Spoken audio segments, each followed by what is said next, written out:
Hello and welcome to Praise the Sunday. I'm Toby from the Kilobits, and I can, still mess with this tail. What a lovely day. Well, it's pretty much deadline season, so I really shouldn't be doing this. But, you know, I'm recording this in order to procrastinate. We've just dealt with Mitha, the Baneful Queen. So the next area to do is the Iron Peak, which is absolutely one of the best areas. In fact, now that I think about it, almost every episode starts with me saying about how this upcoming area is one of my favourites in the game, and then saying that this game isn't as good as its predecessor. That really needs to stop. I mean, it's kind of hypocrisy. I think this game's really well designed. I mean, it's a lot of corridors, but, well, when you see this area, you'll know what I mean. Okay, so we hit the top of the elevator. I'd like you to remember, before we go down this corridor, where we just were. We were inside a windmill. We've just gone up a lift, and suddenly... Whoa, shit, it's fucking Bowser's Castle. One thing that people do tend to miss is that there is a bonfire right here. I say people tend to miss. One of my friends and I went through this entire area without seeing this bonfire, which meant that every time we died, we'd have to go all the way through the Earthen Peak and... up the elevator again, which takes a lot of time. This bridge right here is also a really popular PvP point, so don't be surprised if I get invaded almost immediately. Right, let's take on these samurai. Whoops. Okay, that didn't work particularly well. It's fine though, because it's a corpse now. Wow, I'm fat rolling again. Really need to work on re-equipping myself every episode, I think. Fuck me, these enemies are actually kind of scary. They're very proactive as enemies go. Yeah. Keep hitting me. Ooh, okay. Wow. Just wow. I'm an idiot. So this area does kind of have a brief difficulty spike in the state of the mobs. Okay, regain our souls. 20,000. Let's just take these guys out and open that doorway up. Before we go back to Majula to level. Okay. Oh, it's got so much poise. Such a weirdly huge amount of poise for for regular mobs. Okay, we do have just a nice regular life gem, so let's just equip that quickly. Okay, and hexing on this chap here on the left. Wah! Yeah, have that. Oh, fucking hell. That death kind of threw me for a loop a little bit. I forgot to re-equip myself. I really cannot tank hits from these guys. They're doing a lot of damage. What is causing me to fat roll? Oh, you are surely joking. Okay, there we go. That's a little bit more like it. Weird, isn't it, how just equipping a different helmet can change your entire build in this game. Anyway, open this up. It really is Bowser's Castle. Anyway, through here is a merchant. If you give this guy a petrified dragon egg, then he will allow you to join the Dragon Covenant. Okay, buy item. We've got all this sweet shit. Bandit starting gear. Thomas's gear. Some really useful stuff. Oh, and a human effigy. They're always good. Ooh, Fragrant Branch of Yore. We're going to take that. Cheers. Because I think that we're kind of underleveled for this area. Before I continue, though, I will... Yeah, we are definitely going to leave this place and come back. I mean, this is where the equivalent of the Lord Souls are. By the equivalent of Lord Souls, I mean there is one great soul here. Anyway, that's the shortcut opened up. And just for shits and giggles, I mean this is kind of pointless, but you know, fuck you! That's more fun than it should be. Anyway, let's head back and use that first Fragrant Branch of Yore.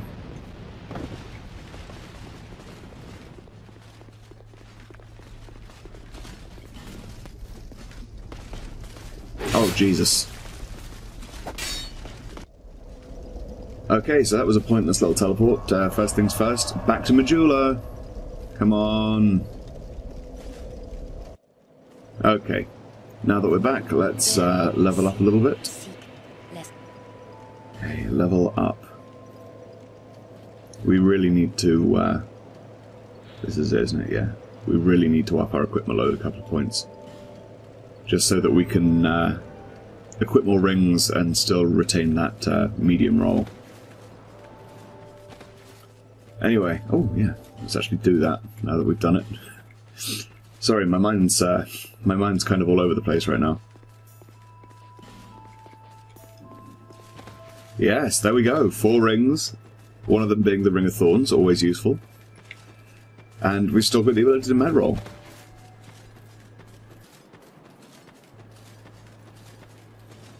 Okay. So you'll notice that we're heading back through Majula, up past things betwixt, and the reason that we're going to do that is that through here is the place at which we'll be using our first Fragrant Branch of Yore.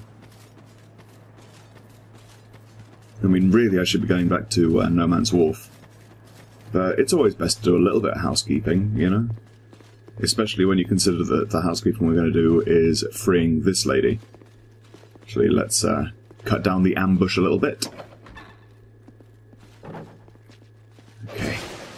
I remember when I killed these guys in part 1. That was lovely. Okay, come on, High Knight Sword, don't fail me now. Oh, really? Say don't fail me now, and it fails me immediately. Okay, so let's use a Fragrant Branch of Yore, and this shows you what it'll do. You are free from your curse, lady. Now, be grateful, because I'm kind of a brave knight. You don't need to scuttle away from me quite so. Thank you.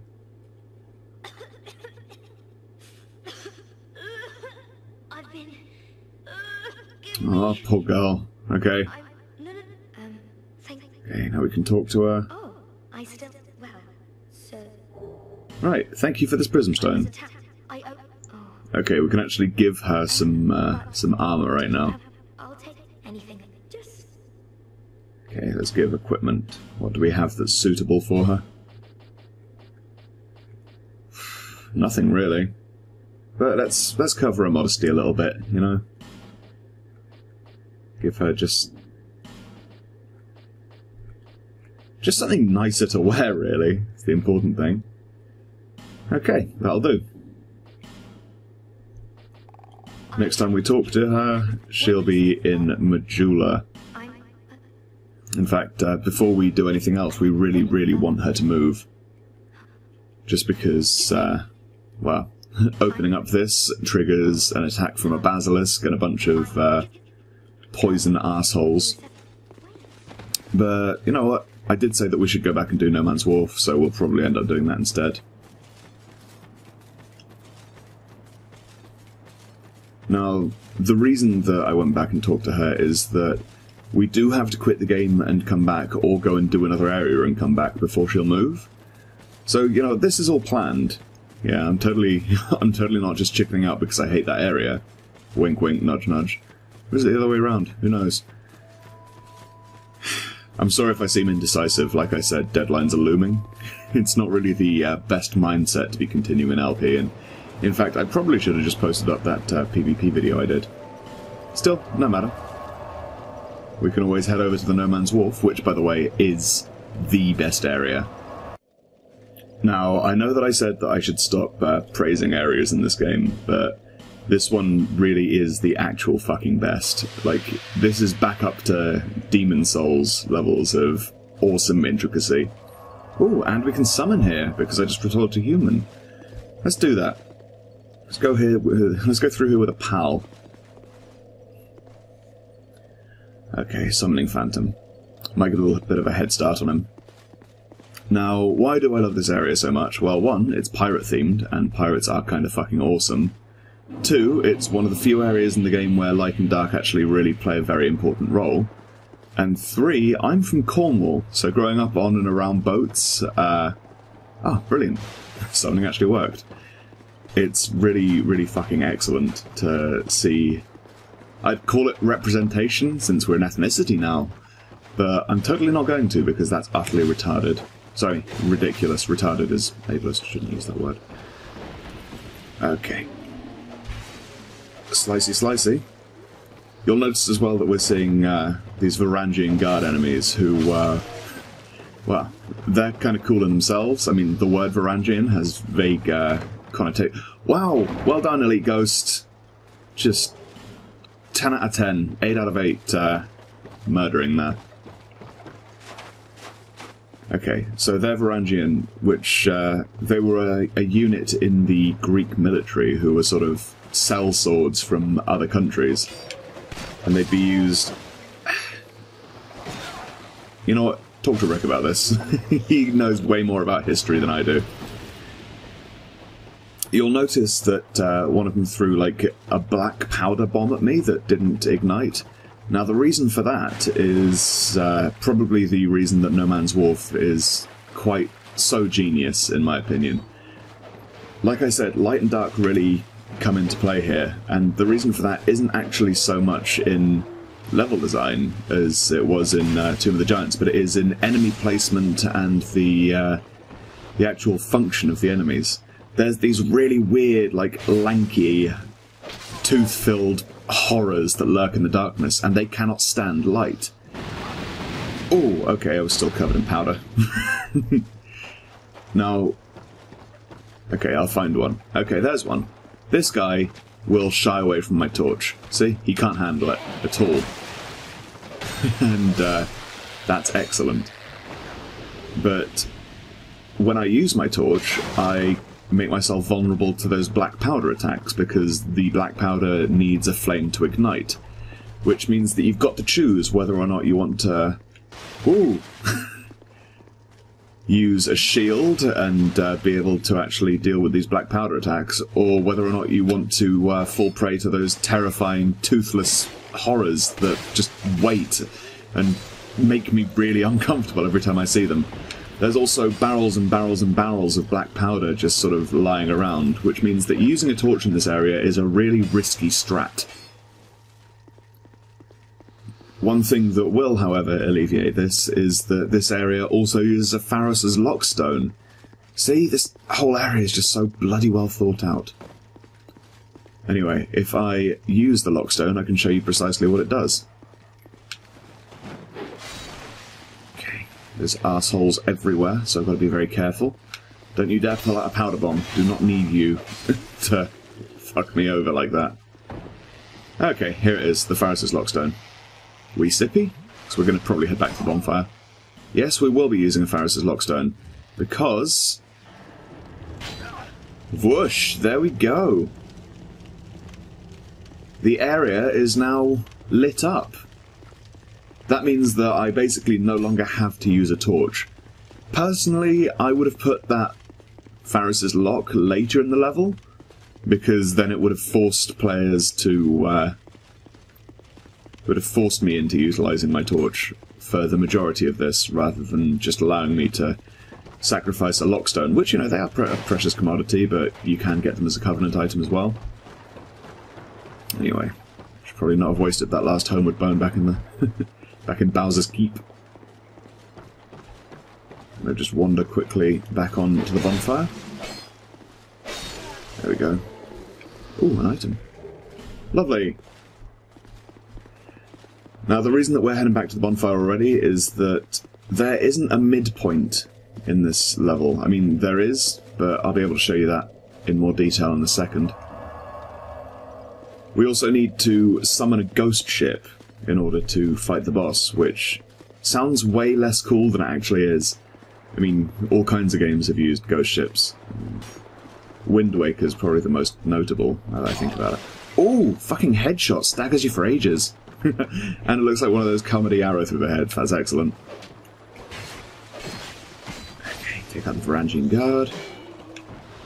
Roll off here, because there's actually no penalty for falling in this water. Wee sippy. Okay, fuck it, let's just run through.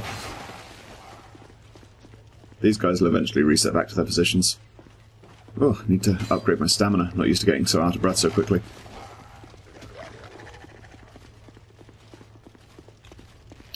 Okay, there's the lantern that Ferris's lockstone turned on, and oh look! Oh, poor babies! Oh, you're afraid of the light. And there's the ghost ship. See what I mean? You can see all of this stuff before you even get there, and the level is really intricate. I mean, this tavern that I'm actually standing on the roof of right now serves as the midway point for the level. You can pull a lever and open a gate there, which means that you no longer have to come all the way around and up here. God, this area is complicated. And that's why it's so good. I mean, it's such a small area, but the fact that it's complex means that, well, there's a lot to find. There's also a bunch of fake walls and really cool shit to see. I get the feeling that this is probably one of the areas that they spent more time on, and as such it's one of the areas which has the most of this shit. There's also an NPC over there, but we're not a caster, so they're not particularly important. Anyway, in comes the ghost ship. Fuck, look how cool that is. I love that eerie blue flame. Looks so unnatural. Anyway, we're not going to head over there and get the great sword, as it's not really relevant to our build. That's also where you'll be able to find Gavlan for the first time, who I probably should go and talk to, but maybe I'll leave that till next episode. I can already see this being quite a long one. This area is, after all... Oh, shit me! Yeah. This is why I hate these fucking eldritch horrors. They do look kinda Cthulhuoid, I'm not gonna lie. Fuck, I can just jump off this.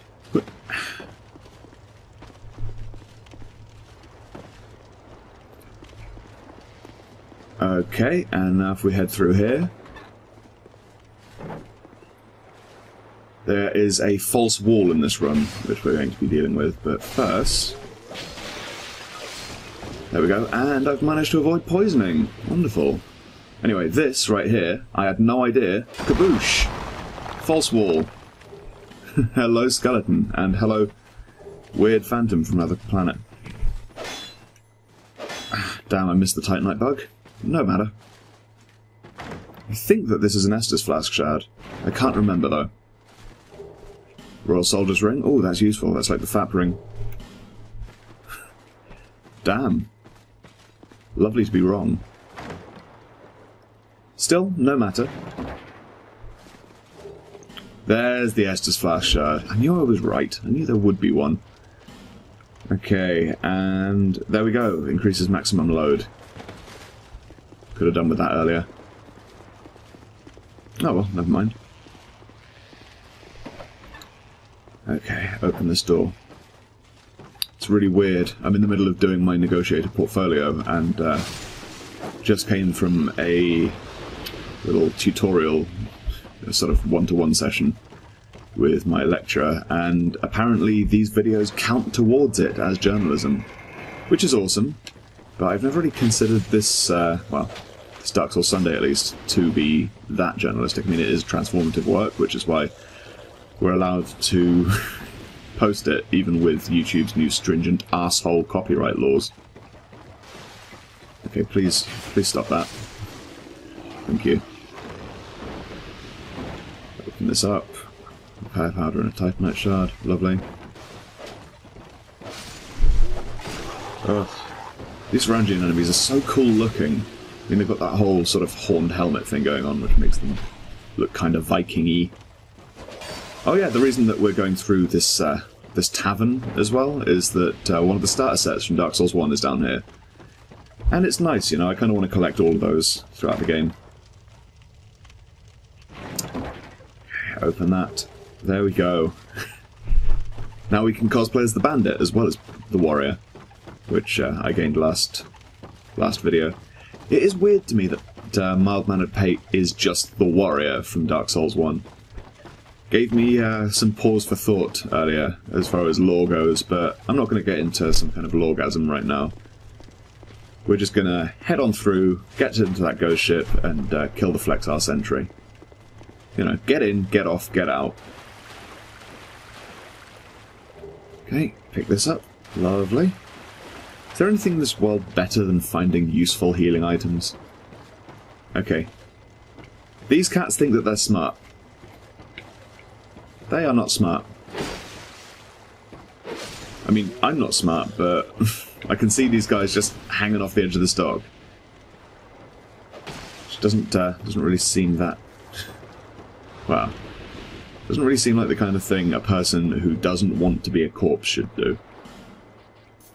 Wow, I found 9 life gems since I got here. It's mental.